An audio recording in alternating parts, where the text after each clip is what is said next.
में रामचरित्र दिखाया,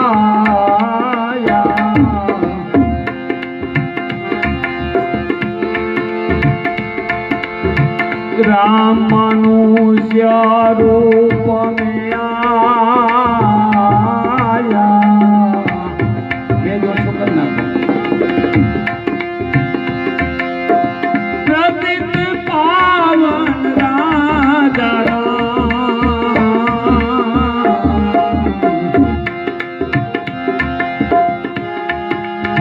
श्री राम जय राम जय जय राम मनवा श्री राम जय राम जय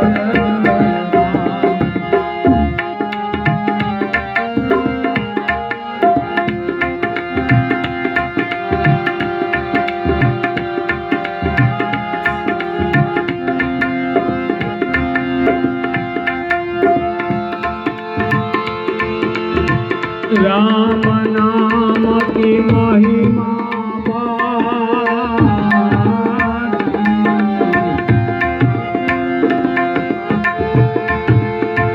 अहल्यायो दारी ने मीराबाई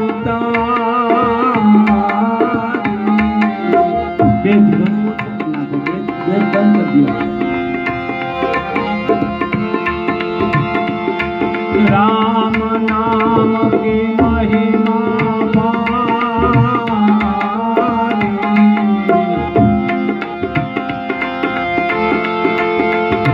अहल्यायो दारी ने मीराबाई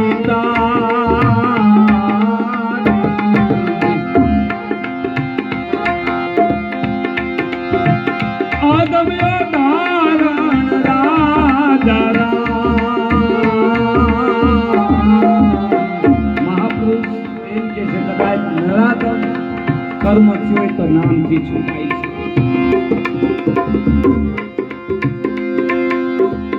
अदम्य धारण राजा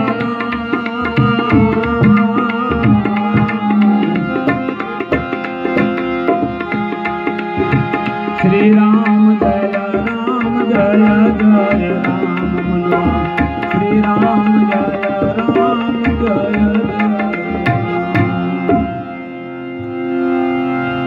इनाम આપણા ઘટમાં અનામી જે પુરુષ જેને આપણે પાંચમું તત્વ કહી છે, જેને સતબોધ કહેવાય, જેને સનાતન ધર્મનો ઉપદેશ કહેવાય, ને પાંચમું તત્વ બધાય સંપૂર્ણ હકદાર હોય તો જેને અજંપા જાપ કહેવામાં આવે છે। કોઈ સમર્થ ગુરુ આપણને એને ખુલાસો કરી દે કે આને અજંપા જાપ કઈ જગ્યા ઉપર કહેવાય છે અને કેવી રીતે એની માલિપા મહામંત્ર મૂકેલો છે। આપણે કદાચ દેહથી હોઈ જાય, મનથી હોઈ જાય, તનથી હોઈ જાય, પણ પ્રાણથી કોઈ હોઈ ન જાય। પ્રાણથી હોઈ જાય તો સવારે નિહાર લેવા જવું પડે। આ પ્રાણ પુરુષ કોની સત્તાથી હાલતો હશે ને કોણ હશે? જે દિવસે કોઈ જનેતાના ઓદરમાં આવું બીબું પાયકો નહીં, જન્મ લીધો બહાર ફેરવતા ત્યારથી કરીને અત્યાર સુધીમાં આપણે જેટલી કઈ ઉંમર થઈ હોય ત્યાં સુધી અંદર કોઈ દી પ્રાણે એવું ખરું કે કલાક બે કલાક સુઈ ગયો એવું બને ના બની શકે। એક ક્ષણિક જો એ પ્રાણ હોઈ જાય તો સવારે નિહાર લેવા જવું પડે। તો એ ભૂતો નથી તો એ થાકતો નહીં હોય। વાત વિચાર માંગે છે। એ પુરુષને કોની તાકાત મળતી છે, કોનો પાવર મળતો હોય છે? એ પુરુષ કોણ હોય છે?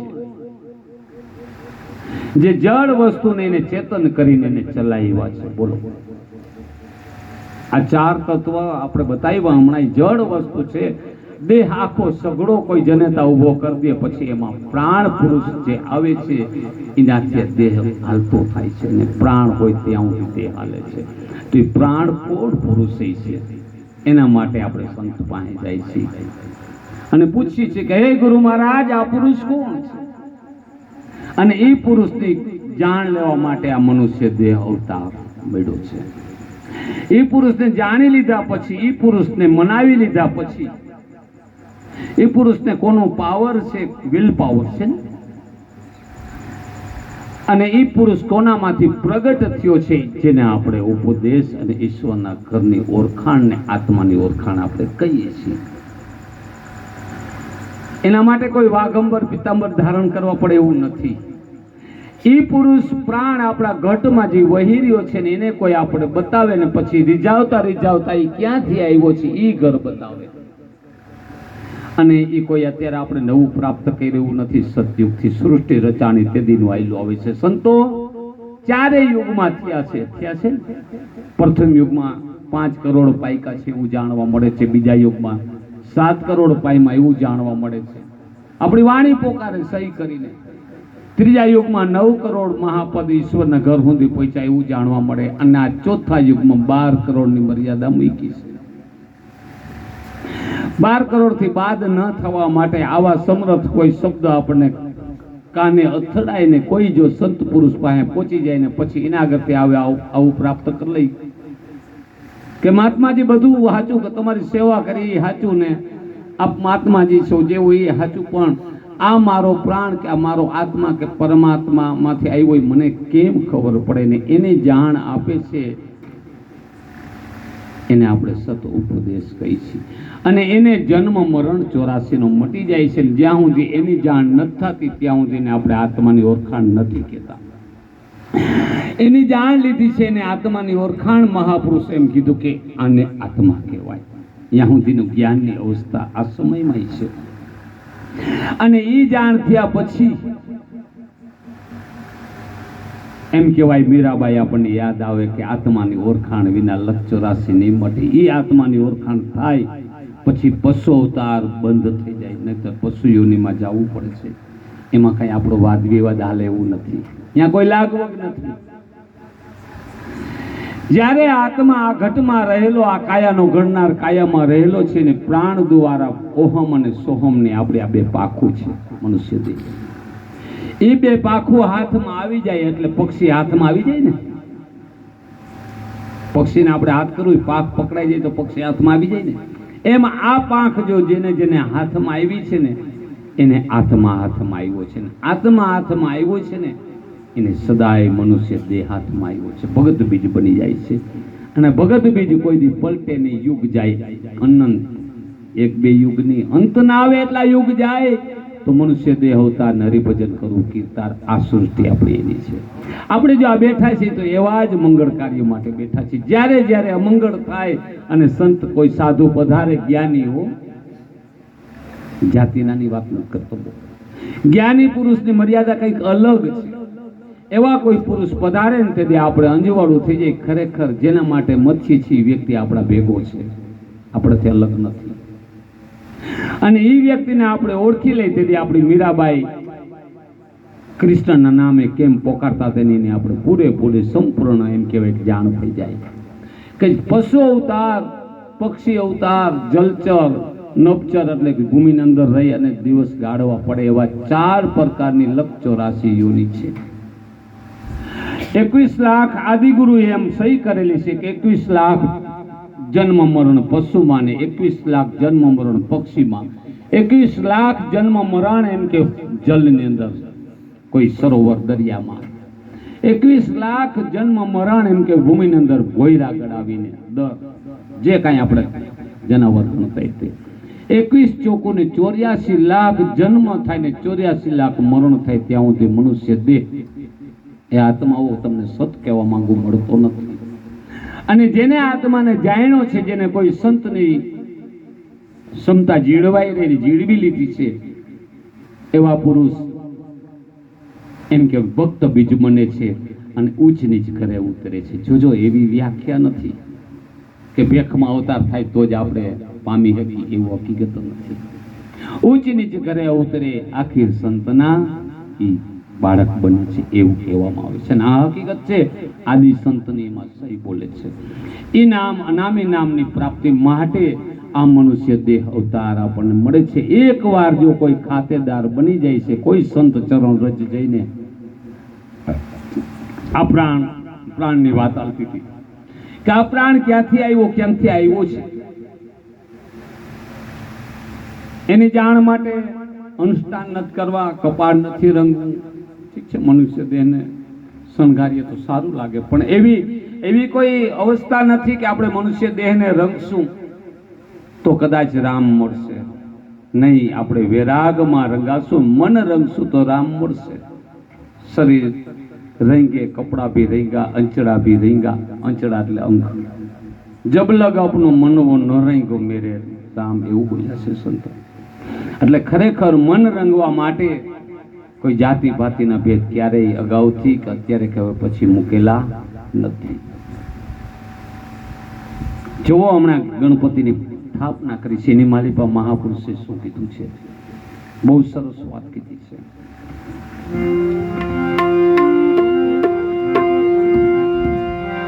પેલા સમરીએ શ્રી ગુણેશને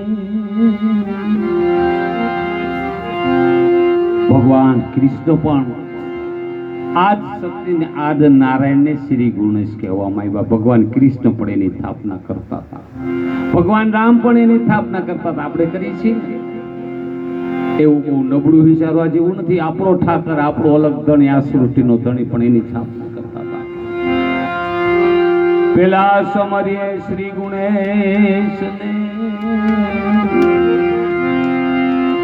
ગુણાતીત લાગીએ પાય. પરમાત્મા 3 ગુણના અધિપતિ છે, એને ભક્તો સમરે છે અને એના પતિ પર છે પરમાત્મા, એવું પણ નક્કી થાય છે. પરમાત્મા 3 ગુણના પતિ છે, 3 ગુણમાં છે નહીં. એને કોઈ ગુણ પરમાત્માને હલબલાવી શકતો નથી. અને એ પરમાત્માનો દીકરો આત્માને, આત્મા આપણા ઘટમાં બહુ નજીક લઈ જવા માંગુ છું. અને ઘટ આપણા હાથમાં કેવું લાગે છે? માત્ર ને માત્ર કોઈ આપણે દ્વાર ખોલી દે તો આપણા જ મકાનની અંદર કોઈ વ્યક્તિ એને આપણે ઓળખતા નથી. બોલો, આખા ગામને, વિશ્વને, વિદેશને ઓળખવા તૈયાર થઈ જાય છે ને. આપણા મકાનમાં, આપણું આ કાયારૂપી મકાનની અંદર કોઈ પુરુષ રહે છે, બોલો, એને આપણે પૂછતા નથી કે એને નથી ઓળખતા. એને ઓળખો મહાપુરુષ એમ કે છે, એટલે જગત ઓળખવાની જરૂર નહીં રહી. જાણી લ્યો તમે જીવની જાત, પછી બીજા કોઈ ગંગા સતી સહી કરી કઈ જાણવું નહીં પડે. જો ગંગા સતી એક રાજપૂતાણી હતા, એક ચૂડીની પહેરનારી, એક અબડા, બોલો, જેની વાણી આજે આપણે, હું એક સાધુ થઈને એક એની વાણી અમે કાયમ ગાતા વખાણ કરતા હોય. ભોજા ભગત કહેવા પડે આપણે. એને એકની અનેક મહાપુરુષો 4 વરણ એની અંદર ચિતરાઈ ગયેલા છે. કોઈ 4 માંથી બેના 18 માંથી અનેક બધાય મહાપુરુષો માત્ર ને માત્ર ઈશ્વરને જ પાયમાં છે, બીજું થર્ડ ક્યારેય નથી. તો કહેવાનો ગણેશ સ્થાપના જેને આપણે કહી કે આપણે ગણેશ બેહાડો, ગણેશ બેહાડો, તો ગણેશની અંદર જાણવા જેવું છે. જ્યારે આવી ખબર પડી જાય કે આ પ્રાણ ક્યાંથી આવ્યો ને, ત્યારે જ્યાં જુઓ ને ત્યાં તેવો દેખાય.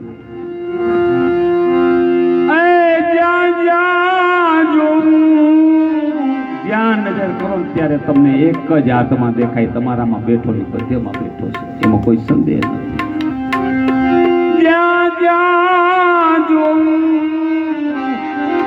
ત્યાં તેરી છે સાયા રામ. બેજ હા ઓછો કરી નાખજો, બેજ ઓછો કરી નાખજો. સોહી રે માણેક મેરી, બેજ કમ કરી નાખો, જઈ આવતો વિઠ્ઠલ જરા. સોહી માણેક એટલે આત્માઓ. સોહી રે માણેક મેરી, વિઠ્ઠલ જગ બેજ ઓછું કરી આવ ને, એવું છે. ઠીક, આ હકરાસ છે નહીં સાવે. હા હા, ગોરભાઈ છે. સોહી માણેક એટલે ચેતન આત્મા પોતે. સોહી રે માણેક મેરી, નજરો મેં આયા.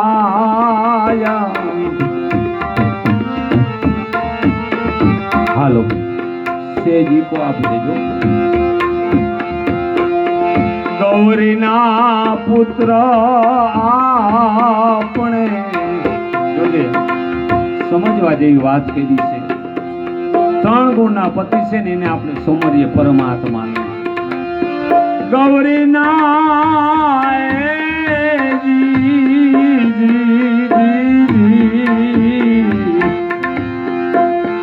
ગણેશ ને સમારીએ, ગણેશ ને સમારીએ.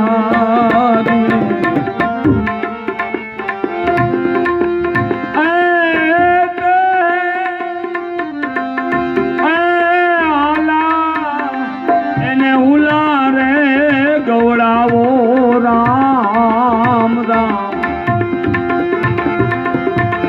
સોહી રે માણેક મેરી, ગુરુજી નજરો में आया.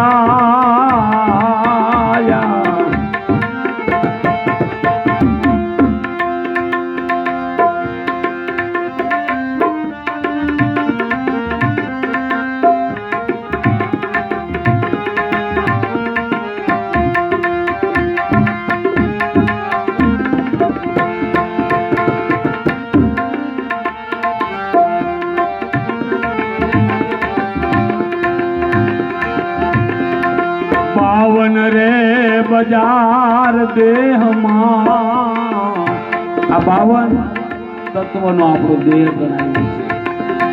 84 રે ચોવટા,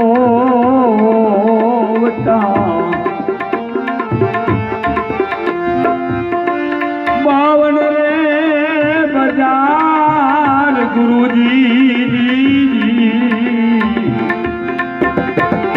આમાં 84 રે ચોવટા.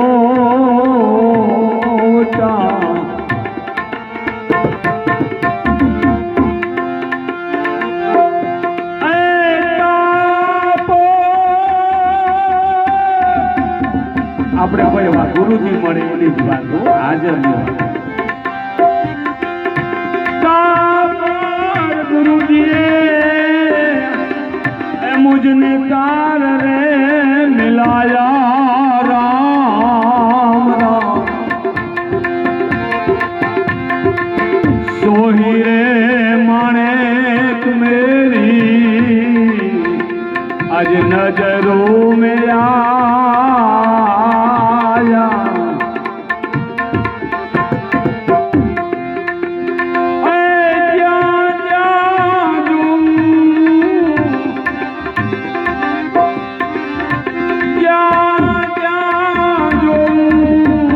हरी तेरी छे साया राम राम. सोही रे माणेक मेरी, आज नजरों में आया.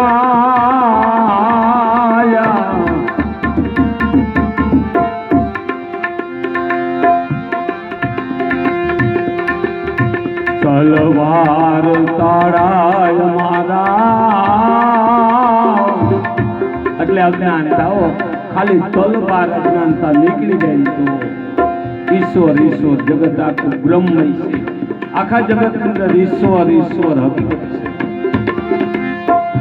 તલવાર તાળા ગુરુજી, એમાં રજવાર કૂચી.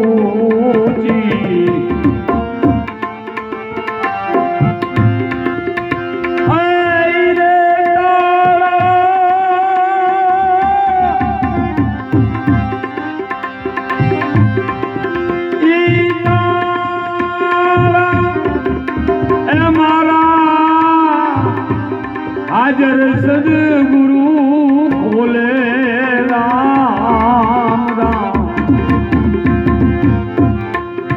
ઈરે તારા કોઈ આપણા, એ ગુરુદેવ ખોલે.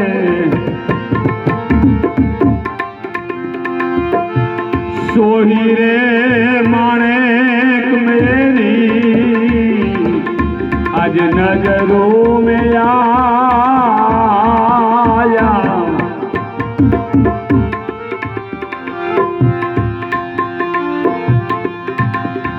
आवारे देवड़ गुरुजी,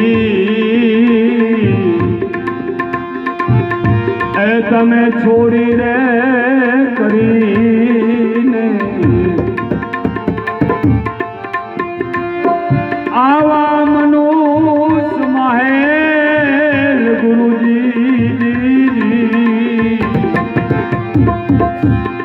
ચોરીએ કરીને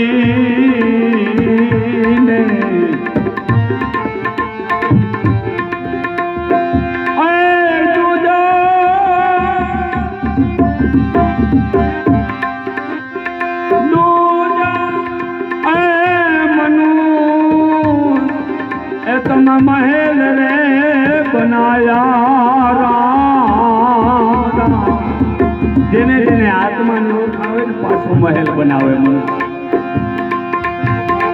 दूजा मनुष्य महल रे बनाया सोही रे मारे मेरी गुरुजी नजरों में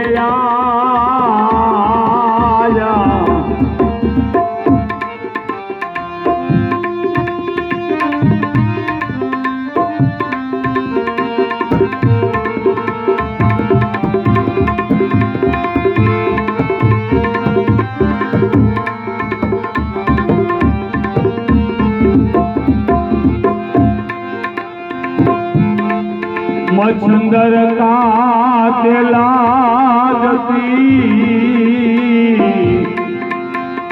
गोरखया बोलिया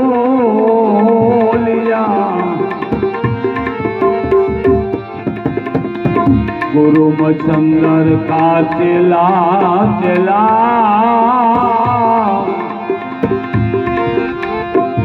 ए गोरखया बोलिया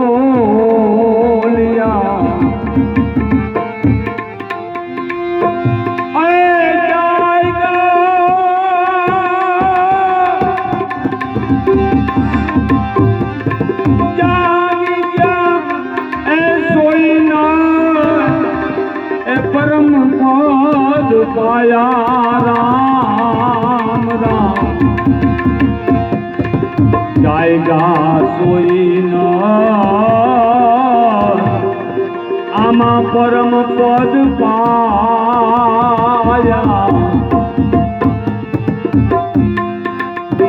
सोही रे माणेक मेरी गुरुजी नजरों में आया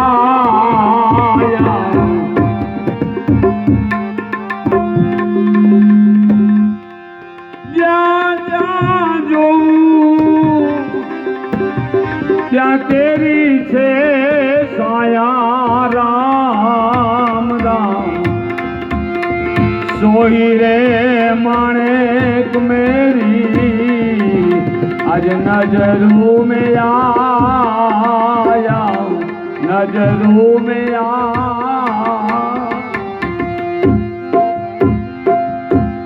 सदगुरु महाराज वाणी तो આપણે કાયમ ખૂબ ખૂબ સાંભળતા હોય પણ થોડીક સમજી લઈએ